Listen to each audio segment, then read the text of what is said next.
O ano começou. Tem alguma galera aí que está voltando de férias e a gente percebe que há uma movimentação um pouco maior na cidade. Toda vez que começa um ano, ou que acaba um ano e começa o outro, nós sempre temos uma ideia de que coisas precisam mudar. Certo ou errado? Temos esse senso. Não, algumas coisas, esse ano algumas coisas vão mudar. Esse ano eu vou deixar de crescer para frente e vou me tornar mais saudável. Esse ano eu vou ler mais. Esse ano eu vou participar mais. Ou seja, é normal entre a nossa espécie programar mudanças. Pensar em que algumas coisas precisam ser transformadas. Ok? E é pensando nisso que eu quero ajudar você nesse pensamento, nessa programação, tá? A pastora, semana passada, falou um pouco sobre o versículo que também nós vamos trabalhar hoje.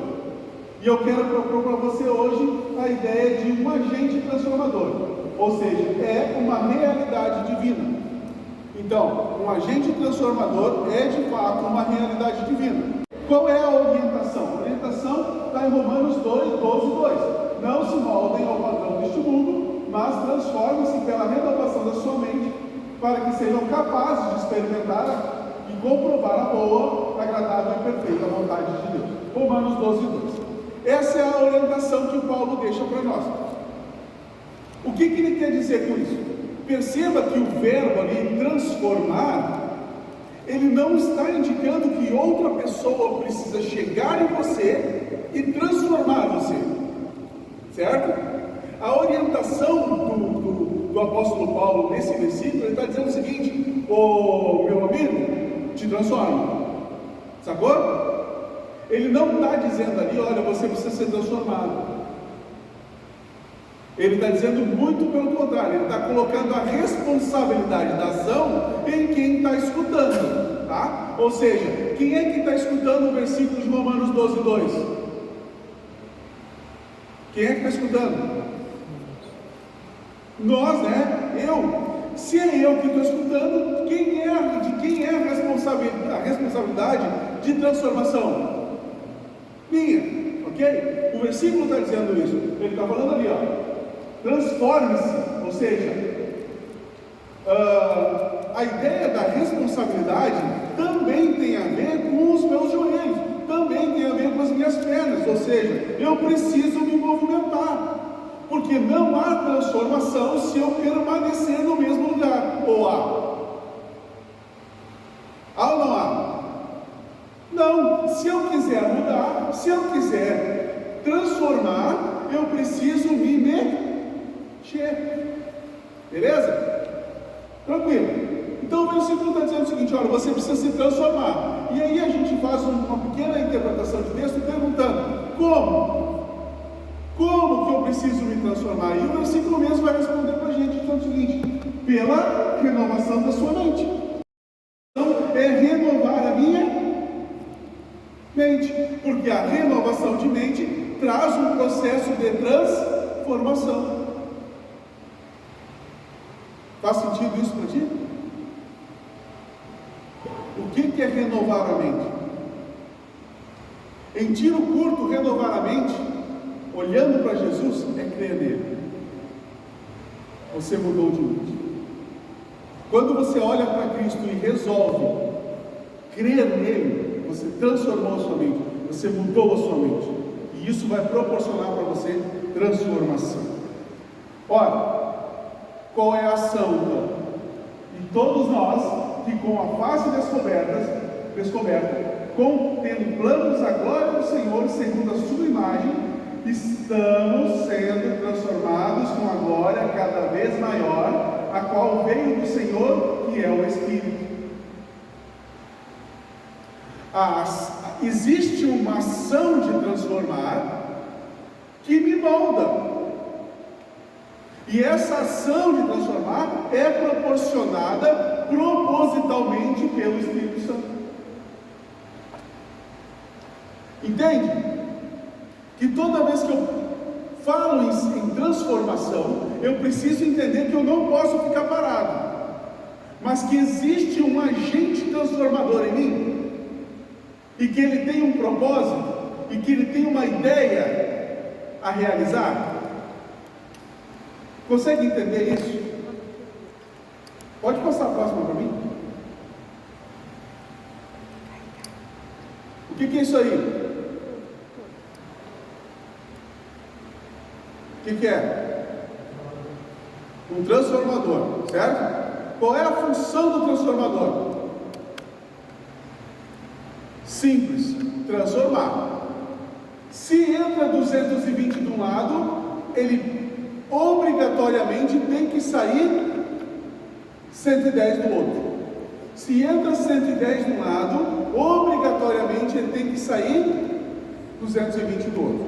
Ele não tem escolha. Ou tem? Não tem. O papel do transformador é transformar. O agente transformador na tua vida não tem escolha a não ser transformar você. Entende? Porque essa é a ação de transformar, de glória em glória, pelo agente transformador de Deus que está dentro de você, te convencendo do que é pecado, do que é juízo, do que é justiça. Tudo a ver com o Espírito Santo. E sabe de uma coisa interessante? É que nós percebemos na leitura bíblica que nós vemos esse agente de transformação, nós vemos esse movimento de transformação durante as Escrituras. Quer ver? Coloca aí para nós conferirmos. Olha só que interessante. Há um movimento de transformação na Bíblia, tá? Ou seja, em Gênesis 1, 2 e Romanos 1, 20, olha que interessante. Da terra sem forma e vazia, há uma transformação para a terra com a criação de Deus. Transformação. Gênesis 2,7, do barro para Caim. Gênesis 17, Abraão para ou melhor, de Abrão para Abraão, ou melhor, de pai elevado para pai de multidões. De Gênesis 37 a 50, a gente percebe a história de José, onde ele é transformado de alguém rejeitado para um governador. Em Êxodo 15 e 25, a gente percebe a transformação de água amarga para água doce. Segunda Reis vai mostrar para nós a transformação de uma água que é ruim para beber em água que é potável.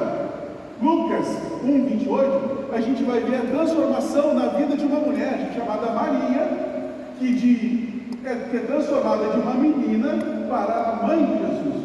João capítulo 2, da festa de casamento, onde a gente percebe a transformação de água para vinho. Lucas 5 vai mostrar que de novo há esse movimento de transformação, onde vai mostrar de pescadores de peixes agora para pescadores de homens. Ou seja, em toda a Bíblia nós vemos um movimento sincronizado, mostrando para você que aonde Deus mexe, há transformação. Aonde Deus está, as coisas não ficam do mesmo jeito. Por isso é que eu gosto de falar, e o pastor fala também, é que toda vez que eu digo que eu tenho um encontro com Cristo, é a mesma coisa que dizer que um homem tem um encontro com um caminhão. Nós não vamos sair do mesmo jeito. É impossível ter um encontro com Deus e permanecermos iguais. Se eu digo que eu conheci Deus, na mesma hora começou um movimento de transformação no teu coração. Pode passar? Lucas 23, de 26 a 49, conta uma história bem conhecida daqueles que leem a Bíblia. E eu queria fazer uma pergunta para você que está ali. O que vem à sua cabeça quando você vê a cruz? A cruz de Cristo, o que vem à sua cabeça? O que vem na sua mente quando você olha para a cruz?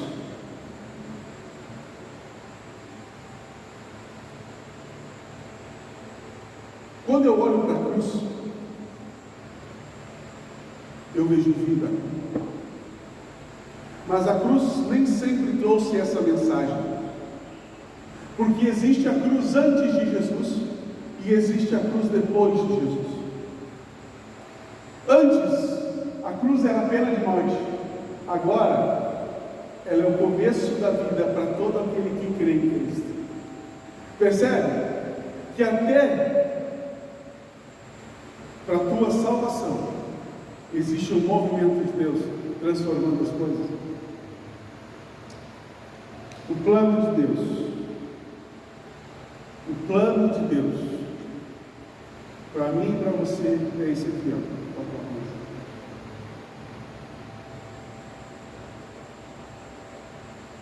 Pois aqueles que de antemão conheceu, também os predestinou para serem conformes à imagem de seu Filho, a fim de que seja o primogênito entre muitos irmãos. Romanos 8:29, ou seja, qual é o plano de Deus para mim? Ser um agente transformador na sua vida. Qual é o plano de Deus para a tua vida? Ele quer ser um agente transformador na sua vida. Ele quer transformar o seu velho homem em um novo homem. Ele quer fazer que você pareça com Jesus. Ele quer pegar as suas feridas e transformá-las em cicatrizes. Ele quer sarar as tuas dores. Ele quer transformar você. Esse é o plano de Deus para a tua vida. Ele quer ser um agente transformador no teu coração.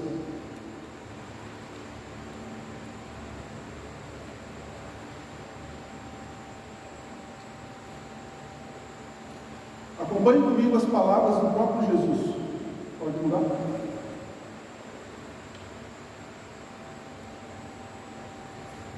Por que eu preciso ser transformado? Pois do interior do coração do homem vêm os maus pensamentos, as imoralidades sexuais, os roubos, os homicídios, os adultérios, as cobiças, as maldades, o engano, a devassidão, a inveja, a calúnia, a arrogância, a insensatez. Todos esses males vêm de dentro e tornam o homem impuro. E eu quero te fazer a pergunta: por que você precisa ser transformado? Por que eu, igreja, preciso ser transformado? Porque de dentro do meu coração, ou seja, dentro de mim existe uma fábrica produzindo mal. E isso precisa ser mudado. Isso precisa ser transformado. Qual é a minha ação nessa transformação? Renovar a minha mente, começar a crer em Cristo. Qual é a ação de Deus? Me convencer do que é pecado, do que é juízo, do que é justiça. Me transformando dia após dia, de glória em glória, a imagem de Jesus Cristo. Sarando as minhas dores, curando as minhas feridas. Porque é do interior do homem que vem o orgulho, a cobiça, o ciúme, o rancor, o medo e as preocupações. Romanos 7, 22 a 23. O que isso significa? Pois no íntimo do ser, no íntimo do meu ser, tenho prazer na lei de Deus, mas vejo outra lei atuando nos membros do meu corpo, guerreando contra a lei da minha mente, tornando-me prisioneiro da lei do pecado que atua em meus membros. Ou seja, o apóstolo Paulo percebeu o conflito que há nele, em mim e em você. O apóstolo Paulo, olhando para si mesmo, percebeu que precisava ser transformado. Porque tudo aquilo que ele queria fazer, ele não fazia. Mas tudo aquilo que ele não queria fazer, justamente isso que ele fazia. Alguma semelhança? Comigo e contigo? Ou seja, eu e você precisamos ser transformados. Por quê? Porque dentro de mim e dentro de você existe um coração duro. Existe um coração que é endurecido pelo pecado. Existe um coração que é resistente à palavra de Deus. E isso tem que parar agora. Isso tem que... não pode continuar. Ezequiel, capítulo 36, pode passar. Versículos 26 a 29. Vai mostrar a vontade de Deus para a tua vida. Vai mostrar a vontade de Deus para a minha vida. Se eu perguntar para você, meu irmão, qual é a vontade de Deus para a tua vida? Você tem que saber de cor esse versículo. Olha a vontade de Deus. Darei a você um coração. Você está conseguindo ler, meu irmão? Está conseguindo ler? Então vamos de novo. A vontade de Deus para a tua vida. Eu darei a vocês um coração novo. E porei um espírito novo em vocês. Tirarei de vocês um coração de... e lhes darei um coração de... porei o meu espírito em vocês. E os levarei a agirem segundo os meus decretos. E a obedecerem fielmente as minhas leis. Vocês habitarão na terra que dei aos seus antepassados. Vocês serão o meu povo e eu serei o seu Deus. Eu os livrarei de toda a sua impureza. Convocarei o cereal e o tornarei numeroso. E não trarei fome sobre vocês. Qual é a ação de Deus sobre a tua vida? Qual é a vontade de Deus para a tua vida? Ele quer mudar você, meu irmão. Se todo ano, se todo fim de ano e todo começo de ano você pensa em transformação, Deus está falando uma coisa para ti: eu estou do teu lado, eu quero te ajudar a transformar. Eu quero ajudar você a transformar você. Eu quero ajudar você. Faz sentido isso para ti? Faz sentido isso? Agora sim, Deus quer te dar um coração novo. O que isso significa? Será que Deus quer de fato se vestir de branco, pegar um bisturi e fazer um transplante em você? E aí? História é essa de colocar em mim um coração novo? História é essa de transformar o meu coração em um coração de carne? Toda vez que o Senhor fala, a Bíblia diz, ou traduz para coração, ela está dizendo o seguinte: olha, meu irmão, eu quero tratar as tuas emoções, eu quero tratar a tua alma, eu quero lidar com alguma coisa que você muitas vezes sozinho não é capaz de lidar. Eu quero mexer em algumas coisas que talvez você tenha resistência ou não saiba mexer sozinho. Eu quero acessar lugares onde você tem mantido fechado. Eu quero trazer à tona aquilo que talvez você queira deixar escondido, porque dói. Deus se importa com as tuas emoções. E durante a vida, meu irmão, todos nós somos expostos a situações que machucam. Durante a vida, eu e você somos expostos a situações que machucam. Estou mentindo? Estou mentindo? Falei alguma bobagem até aqui? Posso continuar então? No caminhar da vida, eu e você somos expostos a situações que machucam. Podemos machucar o braço, Podemos machucar uma perna? Podemos. E como é que nós cuidamos de um braço machucado? De uma unha arrancada? Como é que a gente cuida disso? Talvez um band-aid, ou para os mais antigos, aquele remedinho que tirava a alma do homem. Como é que é o nome daquele remédio que tira a alma do homem? Como? Mentiolate. Hoje nem o mentiolate arde mais. Na minha época, a gente tinha que segurar a alma para não ir embora. Mas é assim.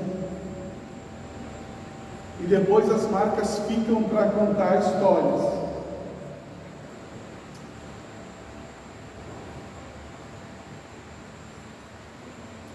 Sabe que uma palavra negativa, ela não tem o poder de machucar um dedo,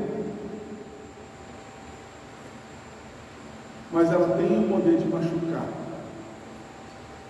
as nossas emoções. E como cuidar disso então? Quando eu machuco um dedo, eu boto um band-aid, eu coloco um anti-inflamatório e está tudo resolvido. Mas quando a minha alma está machucada, quando o meu espírito está abalado, quando as minhas emoções estão bagunçadas, como é que eu cuido disso? Que remédio que se toma? Qual é o band-aid que eu coloco?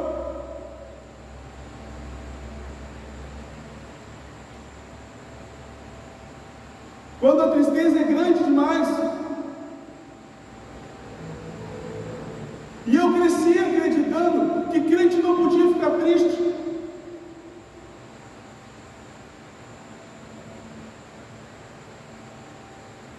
Ou seja, como é que eu lido com as minhas emoções? Como é que eu, cristão, que creio em Cristo, lido com as minhas emoções?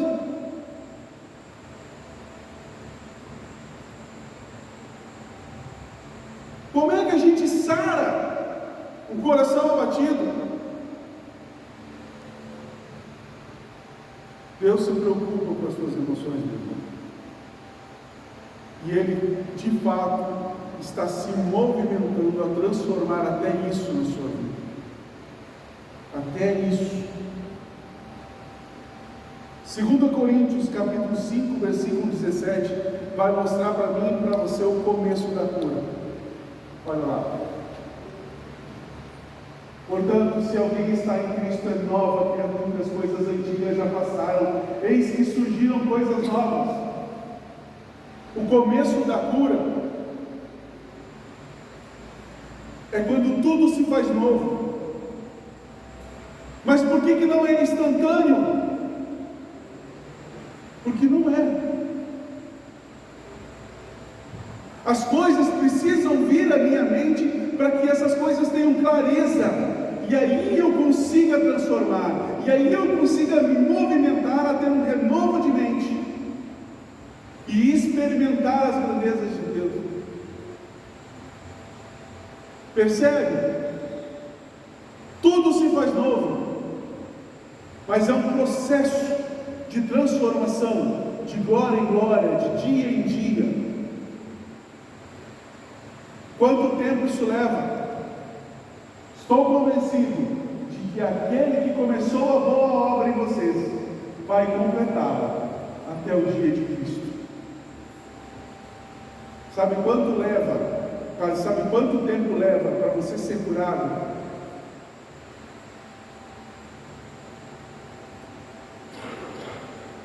Para você ser transformado?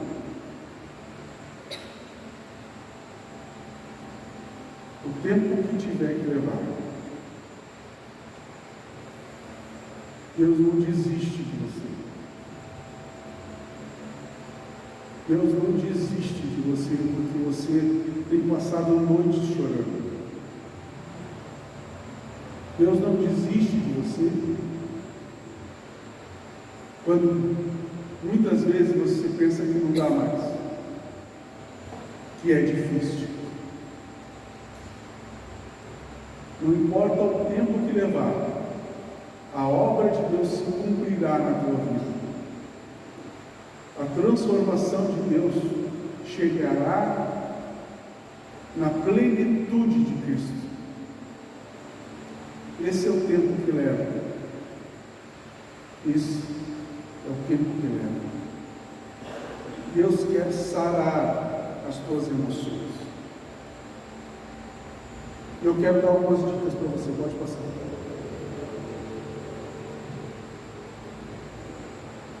Dicas de Deus para sarar as suas emoções. Não guardem ódio contra o seu irmão no coração. Antes, repreendam com franqueza o seu próximo, para que, por causa dele, não sofram as consequências de um pecado. Não procurem vingança. Não guardem rancor contra alguém do seu povo, mas ame cada o seu próximo como a si mesmo. Eu sou o Senhor. Cuidem que ninguém se exclua da graça de Deus, que nenhuma raiz de amargura brote e cause perturbação, contaminando a muitos. Cuidem que não haja entre vocês nenhum homem ou mulher, cão ou tribo. A palavra para raiz em Levíticos é a mesma tradução, ou melhor, a mesma indicação de Deuteronômio, só que Deuteronômio usa veneno e em Levítico ele usa raiz, mostrando para mim e para você que não é qualquer raiz, é uma raiz que envenena. E nós sabemos que o rancor tem raiz, e essa raiz não fica ali simplesmente para te envenenar.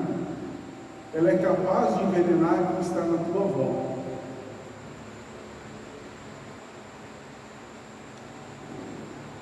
Rancor, na verdade, é uma mistura de desapontamento com raiva, com medo.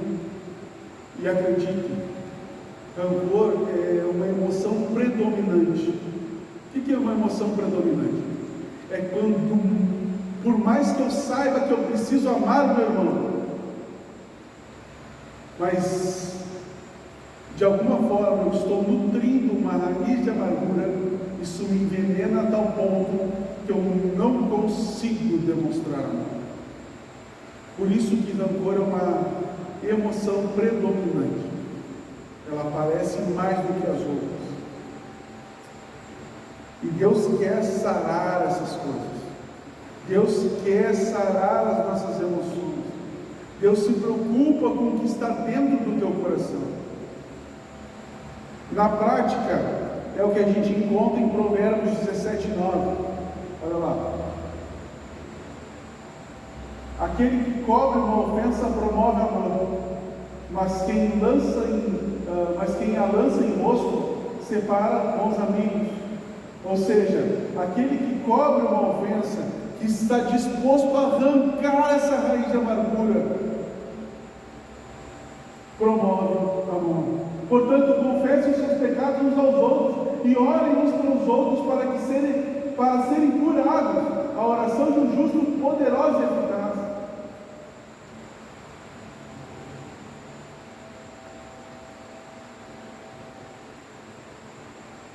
Na prática, eu e você precisamos de fato promover amor e perdão. Quem aqui já leu um livro chamado A Maravilhosa Graça, de Philip Yancey? Ninguém leu esse livro ainda? Sugiro que leia, um bom livro. Em um trecho desse livro, ele vai dizer o seguinte, olha lá. O perdão é a única alternativa que pode deter o ciclo do ódio, da culpa e da dor. O que ele está dizendo aqui? Que enquanto eu mantiver uma raiz de amargura, enquanto eu mantiver as minhas emoções sem serem curadas, há um ciclo, e esse ciclo gira em torno do ódio, da culpa e da dor. Porque eu me sinto culpado, dói. Porque dói, eu odeio. E quando eu odeio, eu me sinto culpado. E quando eu culpo, eu dói. Entende que é um ciclo? E esse autor ensina para mim e para você que o perdão é a única alternativa que pode deter o ciclo. Quer quebrar o ciclo do ódio, da dor e da culpa? Promova perdão. Promova amor. Perdoar é ter as nossas emoções curadas. Perdoar é ter as nossas emoções curadas. Isaías 41 vai mostrar uma coisa interessante. Veja lá. Por isso não temas, pois estou com você. Não tenha medo, pois eu sou o seu Deus. Eu o fortalecerei e o ajudarei. Eu o segurarei com a minha mão direita vitoriosa. Ou seja, o agente atuador de transformação está dizendo o seguinte: eu vou estar com você. E a minha mão direita, ela é vitoriosa. Não é isso que diz o versículo? Eu o fortalecerei, eu o ajudarei, eu o segurarei com a minha mão direita vitoriosa. Então, meu irmão, eu e você não precisamos ter medo de ter as nossas emoções curadas, saradas, tratadas. Se você aceitou Jesus Cristo, se você confessa a Ele, se você crê em Cristo, essa transformação na sua vida já chegou. E ela quer alcançar um patamar, ela quer alcançar um nível onde as tuas emoções também possam ser curadas, também possam ser tratadas. Então, se você programou mudanças para esse ano de 2025, eu espero que você, com a ajuda de Deus, possa ser transformado, possa alcançar as transformações que Deus quer para a tua vida. Se permita sarar, se permita ser curado. Ah, Diego, mas se eu tocar naquele ponto vai doer. Deus falou para Jó que a mesma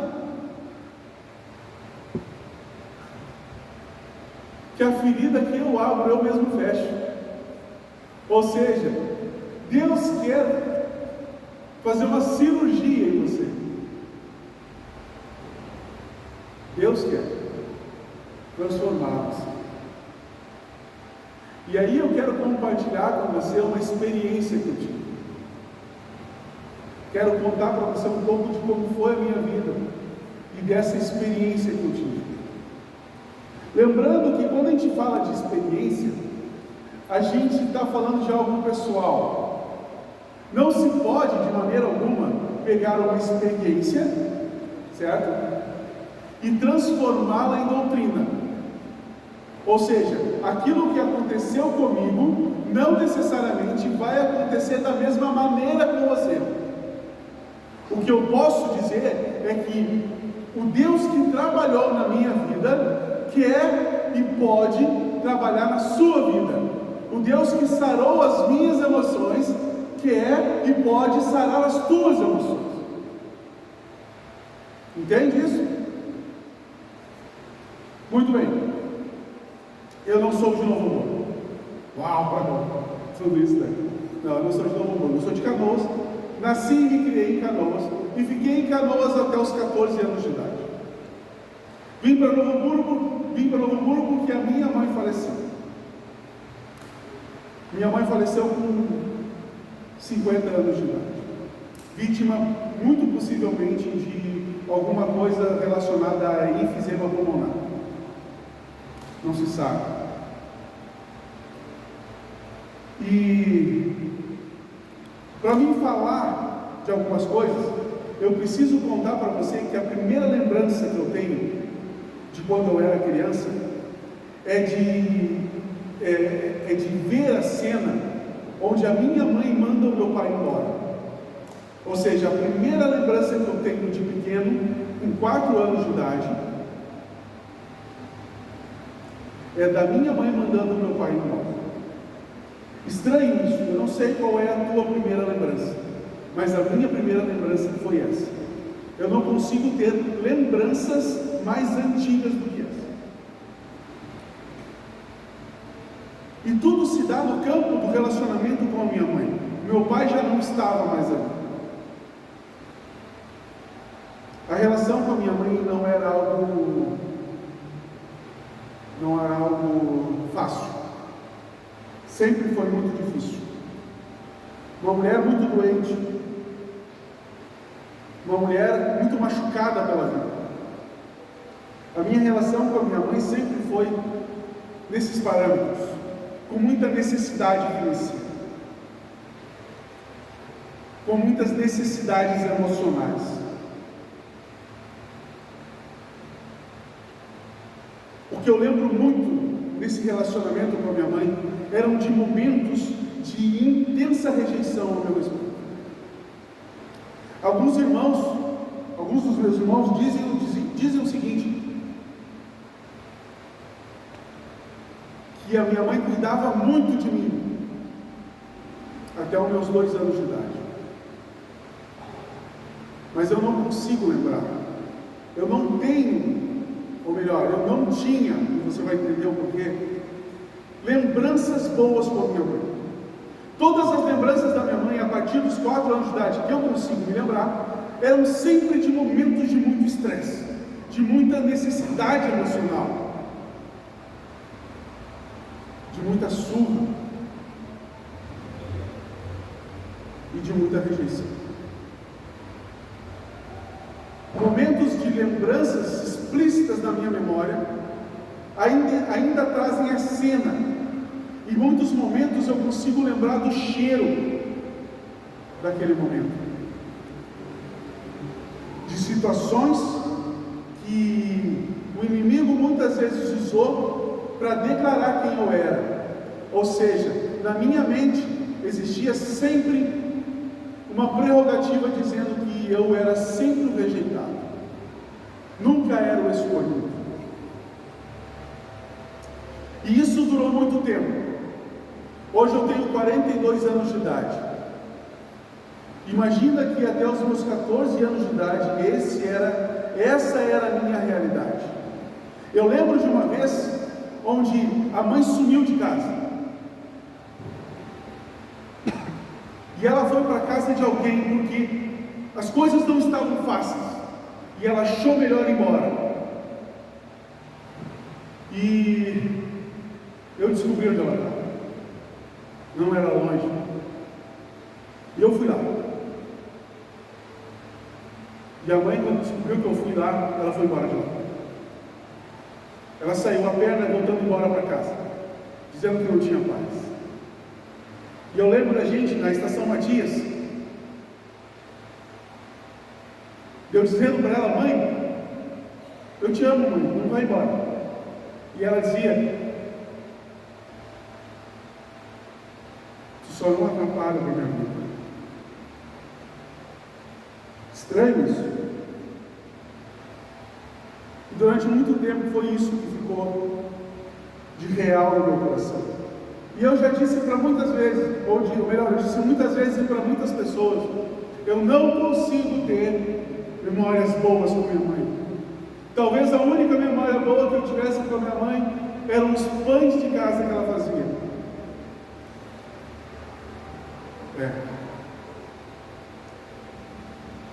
E eu sempre colocava diante de Deus essa minha necessidade, porque a minha mãe morreu e como é que eu faço agora para tratar isso?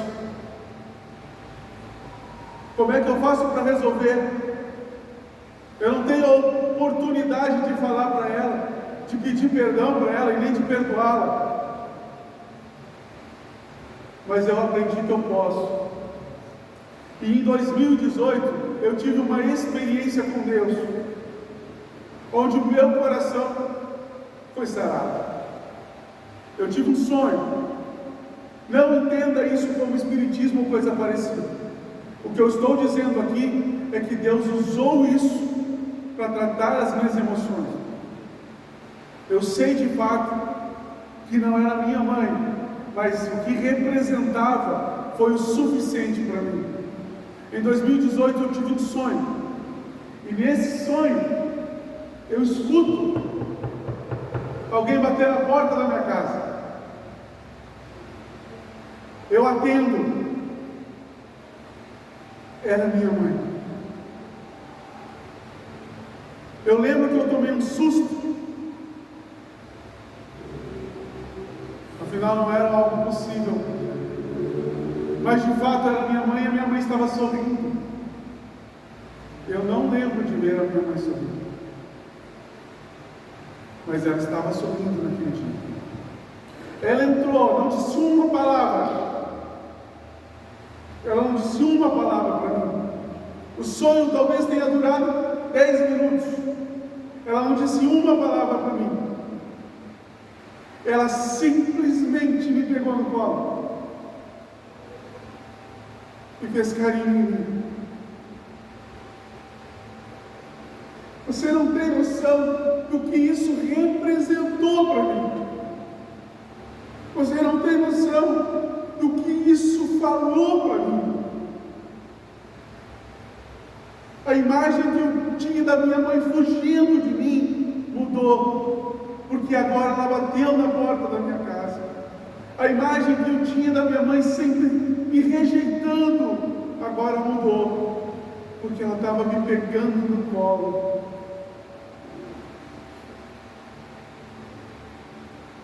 Isso mudou o meu coração. Hoje eu posso dizer que as últimas lembranças que eu tenho da minha mãe é ver ela sorrindo e me fazendo carinho. E é o que importa para mim. Ah, Diego, foi um sonho, foi. E Deus usou isso para curar o meu coração, para transformar minha dor.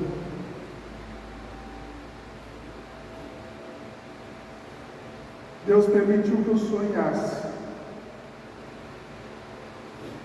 com a minha mãe. E naquele dia, no colo dela, talvez eu senti algo que eu nunca senti com ela. Eu me senti amado, acolhido, seguro. E hoje é isso que importa. É disso que eu me lembro. Porque as últimas coisas que eu lembro da minha mãe é ela me fazendo eu me sentir seguro, amado, acolhido.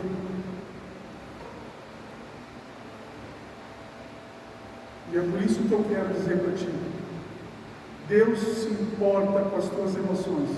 Eu não sei quais são, eu não sei qual a dor você carrega, mas Deus se importa com as tuas emoções. Talvez você diga: eu não tenho problemas nenhum emocional. Eu espero que Deus revele para você.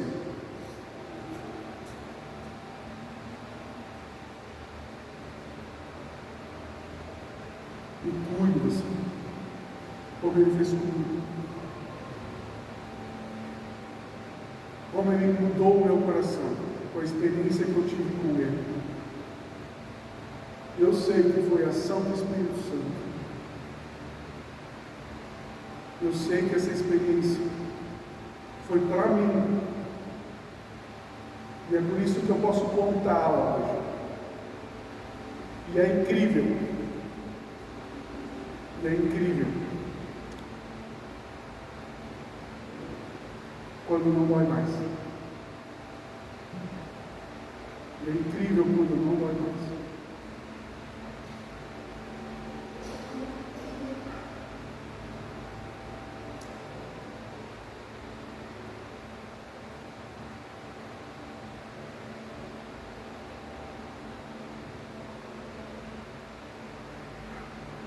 Deus sempre vai se movimentar como um agente transformador. Minha oração esse ano é que você permita toda e qualquer transformação que Deus queira na tua vida. Que você experimente toda e qualquer transformação que Deus tenha para o teu lar, para o teu ministério, para a tua vida pessoal, para a tua vida profissional. Experimente toda a ação de transformação que o Espírito Santo que habita em você tem para você. Se permita mudar. Se permita ser transformado. Porque vale a pena. Vale a pena. Obrigado pela tua atenção. Obrigado pela graça do Senhor sobre as nossas vidas. Que isso que eu pude compartilhar com você hoje encontre um lugar especial no teu coração. E que esse lugar possa dar frutos. E que você compartilhe Cristo com todo mundo. Em nome de Jesus.